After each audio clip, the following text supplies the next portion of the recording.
नमस्कार दोस्तों, स्वागत है आपका हमारे चैनल ज्ञान लो में।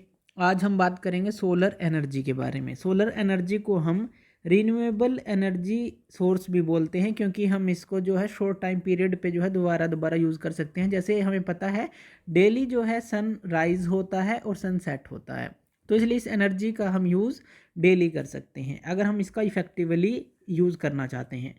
तो देखिए, सोलर एनर्जी जो है ये हमें मिलती कहाँ से है? ये हमें सन से मिलती है। तो सूरज जो है इसका बिगेस्ट सोर्स है जो हमारी सोलर एनर्जी है। अब सन के पास ये एनर्जी कहाँ से आती है, अगर वो भी हम देखें तो ये आती है उसकी कोर के अंदर एक रिएक्शन होती है, और वो जो रिएक्शन होती है उसको हम बोलते हैं न्यूक्लियर फ्यूज़न। तो न्यूक्लियर जो फ्यूज़न है, ये रिएक्शन जो है उसकी कोर के अंदर होती है, और ये कंटिन्यूसली लगातार होती रहती है। और यही जो रिएक्शन है यही रिस्पॉन्सिबल होती है काफ़ी अमाउंट ऑफ एनर्जी रिलीज़ करने का।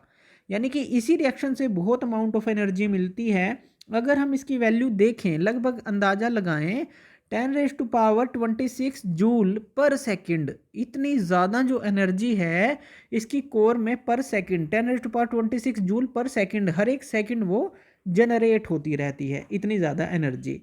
अब ये जो एनर्जी निकलती है, तो जैसा कि हमने यहाँ पे दिखाया है, जो सन है ऑल डायरेक्शन के अंदर ये रेडिएट होती है, तो सभी डायरेक्शन में ये बिखरती चली जाती है। अब अगर हम बात करें अर्थ की, तो मान लीजिए यहाँ पर हमने अर्थ दिखाया है, और अर्थ जो है कितनी एनर्जी रिसीव करती है? ओनली 10⁻⁻8 पार्ट इसका, जितनी एनर्जी क्रिएट होती है उसका भी अगर हम 1 को डिवाइड करें 10 को 8 बार मल्टीप्लाई करके, यानी कि 10⁻⁻8 की बात कर रहे हैं। इतनी कम एनर्जी जो है अर्थ को मिलती है, वेरी स्मॉल फ्रैक्शन आप इसको कह सकते हैं, जो रिसीव होती है अर्थ के पास। अब देखिए, ये जो है अगर हम बात करें, ये जो एनर्जी आती है अर्थ के पास, अगर हम इसका सिर्फ 0.10% भी यूज़ कर लेते हैं, अगर हमारे पास इस तरह के इंस्ट्रूमेंट हैं कि हम सिर्फ इतना ही यूज़ कर पाएँ, तो वो जो है कंप्लीट जो हमारी रिक्वायरमेंट है अर्थ की वो पूरी कर सकती है। देखिए, अगर इतना भी यूज़ कर पाएँ तो इतनी जो पावर है इस एनर्जी के अंदर है। अब देखिए होता क्या है, जो रेज आती हैं, मान लीजिए सन से जो है रेज आ रही हैं इस तरह से।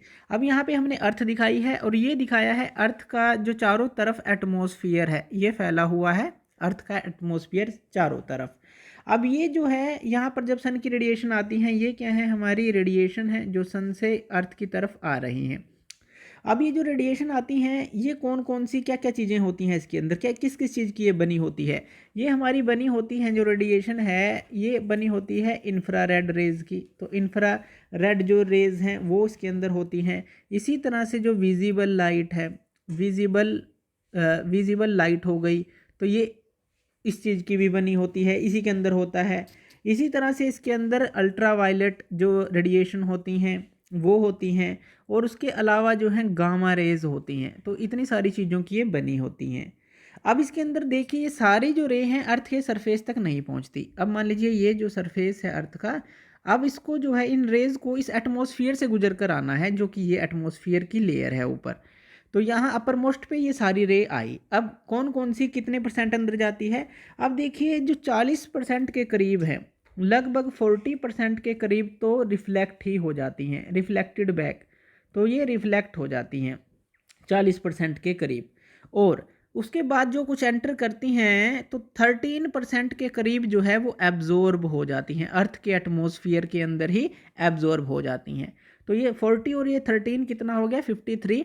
तो बाकी की बची जो 47% रेडिएशन है वो हमारी पहुंचती है अर्थ के सरफेस के ऊपर।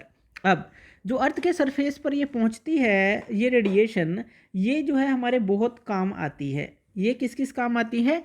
ये हमारी काम आती है, जैसे जो पेड़ पौधे हैं फोटोसिंथेसिस की प्रक्रिया करते हैं, तो उनको जो है सनलाइट की ज़रूरत पड़ती है। तो फोटोसिंथेसिस की प्रक्रिया करने के लिए इवेपोरेशन जो होता है, इवेपोरेशन जो हमारे समुद्र हैं वहाँ पे, तो वो जो इवेपोरेशन है उसके लिए जो है ज़रूरत पड़ती है। जैसे रेन तभी होगी और इवेपोरेशन से जो है वाटर जो है वेपर में कन्वर्ट होगा। इसी तरह से जो विंड ब्लो करती है टेम्परेचर डिफरेंस के कारण, वो सारा जो है इस तरह से काम आता है अर्थ के ऊपर। यानी कि इस तरह से एक साइकिल जो है चलती रहती है। अब जो 13% एब्जॉर्ब होती हैं ये कौन सी रेज हैं? अब ये अल्ट्रा वायलेट और जो गामा रेज होती हैं वो वाली रेज हैं जो कि एब्जॉर्ब करता है अर्थ का सरफेस, क्योंकि ये काफ़ी जो हानिकारक रे हैं, हार्मफुल रेज हैं। अगर ये अर्थ के सरफेस पर पहुंच जाएं तो काफ़ी तरह की बीमारियां हो सकती हैं और ये हमारी लाइफ के लिए डेंजर हो सकता है। तो अर्थ का एटमॉस्फेयर एक इम्पोर्टेंट रोल प्ले करता है यहाँ पर। तो ये जो है 13% जो है ये रे अल्ट्रा वायलेट और गामा रे जो है एब्जॉर्ब कर ली जाती हैं।